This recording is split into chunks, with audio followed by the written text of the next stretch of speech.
요즘 콘텐츠 시장 보면 거의 모든 게 다 글로벌 체급의 각축전인 것 같습니다. 영상은 이미 유튜브와 넷플릭스가 전 세계에 꽉 잡고 있고요. 요즘 음악 유튜브로 많이 들으시죠? 음악 시장에서도 미국이랑 유럽 찍고 한국에까지 공식 진출한 스포티파이 그리고 애플 뮤직까지 가세해서 글로벌 점유율 싸움 중입니다. 옛날에 만화방에서 빌려다가 쌓아놓고 보던 그 종이 만화를 디지털화하면서 시장을 키운 웹툰 네이버가 전 세계로 파이를 키우고 있죠. 네이버 웹툰 글로벌 월간 사용자 수는 2020년 1분기 기준 6,200만 명, 이미 대한민국 인구를 뛰어넘었고요. 매월 9천만 명 이용하는 웹소설 플랫폼 와패드를 추가로 인수하기도 했죠. 그야말로 각 분야의 글로벌 통합 플랫폼들이 오직 1등을 차지하기 위해 무한질주하고 있는 적자 생존의 세계입니다. 당연 그 뒤에 따라오는 점들은 이걸 만든 거대 플랫폼의 주머니로 빨려 들어가고 있고요. 자, 일단 시장을 장악하기만 하며 스노우볼 효과가 눈덩이처럼 불어나는 그 경제적 가치를 잘 알고 있는 글로벌 플랫폼들은 세계 제1위라는 이 수식어를 위해서 벌어들이는 족족 그대로 플랫폼에 채울 콘텐츠에 재투자하고 있는 상황입니다. I thought what's the most analog thing in the world is human being. So no matter what happens on the way how we distribute music, the fact that we need a star would never change. JYP 엔터테인먼트 수장 박진영 씨는 일찌감치 2009년에 우리는 음악을 만들지 않고 스타를 만든다고 했습니다. 그 이유를 물으니 디지털 스트리밍으로 음반과 CD가 사라져가고 있는 시장에서 변하지 않는 단 하나, 가장 아날로그적인 사람, 즉 스타이기 때문이다라고 답했죠.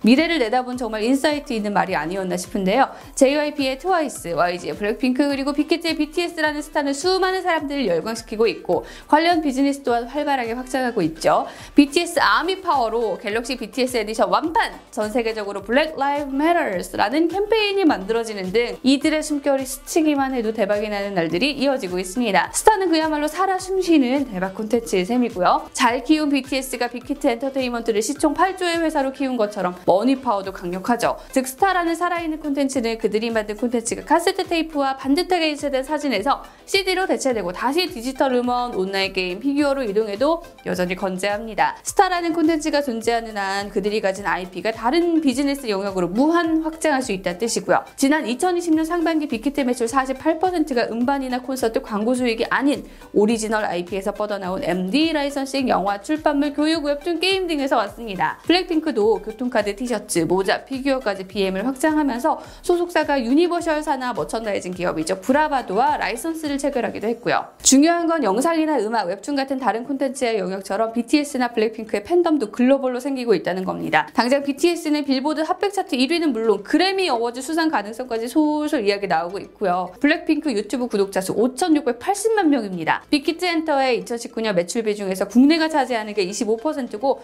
나머지가 다 해외에서 왔다는 점이 이를 뒷받침하죠. 그리고 핵심 킬러 콘텐츠는 그 자체만으로도 플랫폼을 새로 만들어낼 수 있다는 위험을 보여줬습니다. 빅히트의 팬 플랫폼 위버스는요, 2020년 12월 20일 기준 약 1,700만 다운로드를 기록했는데요. 전 세계 233개 나라의 유저가 참여하고 누적 가입자 수 1,920만 명에 달한다고 해요. 한 해 포스팅 건수만 1억 1,700만 건에 이르고요. 자, 앞서서 덩치 키우기가 관건이다 라고 말씀을 드렸죠. 그런 의미에서 부익부 빈익빈이라고 BTS나 블랙핑크처럼 글로벌 스케일로 큰 아이돌 제외하고는 기존 국내 엔터사들의 피크도 결국 저물 수밖에 없다, 이런 의견도 있습니다. 그래서 이런 글로벌 스타들을 키워낸 빅히트나 YG 역시도 세대 교체 시기가 오면 대안이 없는 거 아니야? 꾸준히 리스크 요인으로 지목되고 있고요. 뭐 그것도 일리가 있긴 합니다. 하지만 이미 스타 육성 시스템을 갖추고 있는 엔터사들은 계속해서 새로운 K-팝 스타들을 만들어낼 확률이 높죠. 일단 빅히트만 해도 아티스트 라인업을 꾸준히 늘리고 있습니다. 신인 육성뿐 아니라 여자친구 세븐틴 같은 기존의 스타가 소속된 소속사들 인수하는 전략을 펴기도 하죠. 이거 무서운 거죠. BTS가 위버스나 인스타 같은데 빅히트 신인 응원해달라고 포스팅 하나만 남겨줘도 어느 정도의 트래픽은 보장될 수 있습니다. 시스템적인 성공 경험, 그리고 이미 가지고 있는 팬파워,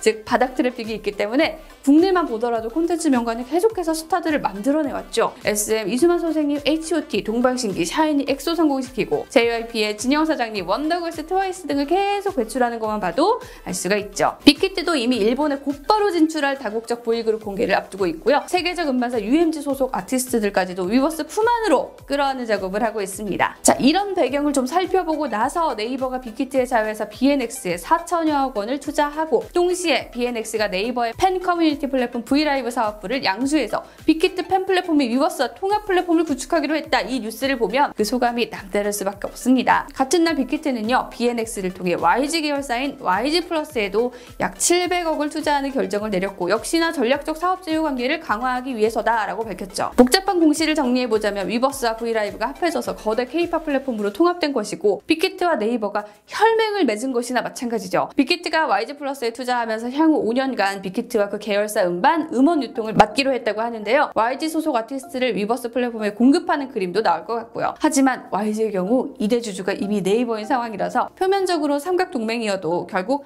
빅히트와 네이버가 손잡은 거나 마찬가지인 것입니다. 자, 그렇다면 이들이 그리고 있는 큰 그림은 대체 무엇인가? 도대체 왜 손을 잡았나 고민을 해볼 차례인데요. 단순 K-팝 플랫폼 통합이라고 보기에는 네이버의 행보가 좀 남다릅니다. 실제로 네이버는 계속해서 글로벌 플랫폼 전쟁을 대비하고 있는데 앞서 덩치 키우기가 콘텐츠의 화두라고 말씀을 드렸잖아요. 이걸 네이버가 놓칠 리가 없습니다. 라인과 소프트뱅크, 야후재팬을 통합해서 만든 Z홀딩스가 대표적인데 사실 네이버는 2000년대 내내 야후재팬에 빌려서 검색 사업을 열었다 닫았다 고전을 면치 못했죠. 대신 라인을 일본 국민 메신저로 키웠고 웹툰 시장을 장악했습니다. 이걸 기반으로 아예 경쟁자가 손을 잡고 일본 진출을 하는 방향으로 선회를 하면서 일본 진출을 한 거죠. 야후재팬의 이커머스 거래 대금이 꾸준히 늘고 있고 라인페이 사용자도 늘고 있다는 점에서 콘텐츠에서 결제로의 선순환은 충분히 가능한 일입니다. 라인이 일본뿐 아니라 태국, 대만, 인도네시아 등에서 1억 명 넘게 쓰는 앱이라는 점을 감안했을 때 동남아까지도 쉽게 진출할 수 있고요. 이해진 GIO는 유럽 진출에 몰두하고 있는데 실제로 이미 2016년에 힘들더라도 결국 해외로 나가야 한다고 하면서 유럽의 인공지능, 빅데이터 이런 기술 스타트업들에 1000억 넘게 투자를 했었는데요. 단순히 투자해서 수익을 내는 걸 원했다면 펀드에 투자했을 것이다 라면서 기술력을 갖춘 유럽 기업을 발굴해서 투자를 넘는 파트너 관계를 만드는 게 목적이다 라고 밝히기도 했습니다. 기술이면 기술, 콘텐츠면 콘텐츠, 공격적 투자를 하고 있는 네이버 입장에선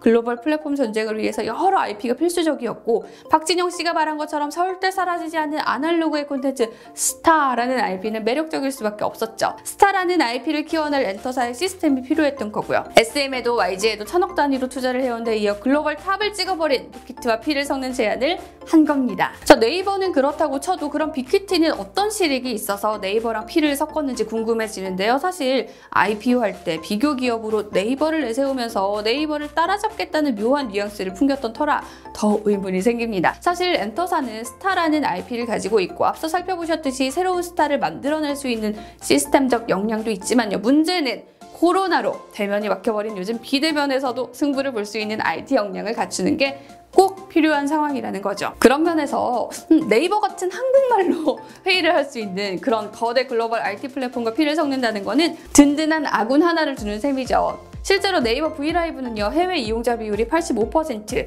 글로벌 다운로드 건수 1억 건을 넘겼고요. 빅데이터를 기반으로 스타가 팬을 위한 멤버십을 직접 설계하는 팬 커뮤니티 서비스 브이라이브 팬십을 IT를 활용해 키워냈죠. SM은 2020년 브이라이브로 연 온라인 콘서트 통해서 약 25억의 매출을 올리기도 했고요. YG는 한때 KBS 보이콧 선언하고 소속 가수가 KBS 출연을 아예 하지 않는 플랫폼과의 갈등 경험을 갖고 있는데 지금이야 방송국 출연보다 인터넷 플랫폼을 통한 활동이 더 메인이 됐다 하지만 이 시대의 플랫폼이 된 네이버와 언제 아슬아슬한 줄다리기를 할지 모르는 상황은 리스크 차원에서도 막아야 하거든요. 빅히트도 이런 점을 고려하지 않았나 싶습니다. 결국 이 모든 서로의 실익이 맞아떨어지면서 네이버와 빅히트의 혈맹이 맺어진 게 아닌가 싶습니다. 빅히트가 아티스트 콘텐츠를 공급하고 위버스와 브이라이브를 그리고 왓패드와 웹툰을 통해 IP 원소스 멀티유즈를 하게 되는 큰 그림의 핵심은 결국 글로벌 진출입니다. 지켜보는 우리 입장에서는 뭐 행복한 고민이죠. BTS와 블랙핑크 그리고 네이버가 한 배를 탔다는 것만으로도 왜 제 어깨가 으쓱해지는 걸까요?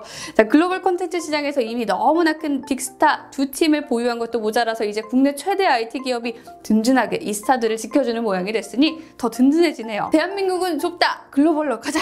자, 같이 잘 협심해서 외화를 좀 많이 벌어주면 좋겠네요. 동시에 이 회사의 가치에 베팅한 우리 동학개미들의 주머니도 두둑하게 해주면 더 좋겠고요.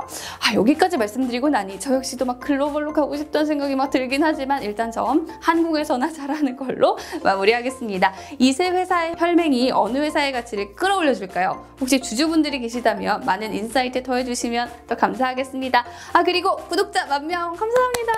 네, 더 좋은 콘텐츠로 많이 찾아뵐게요.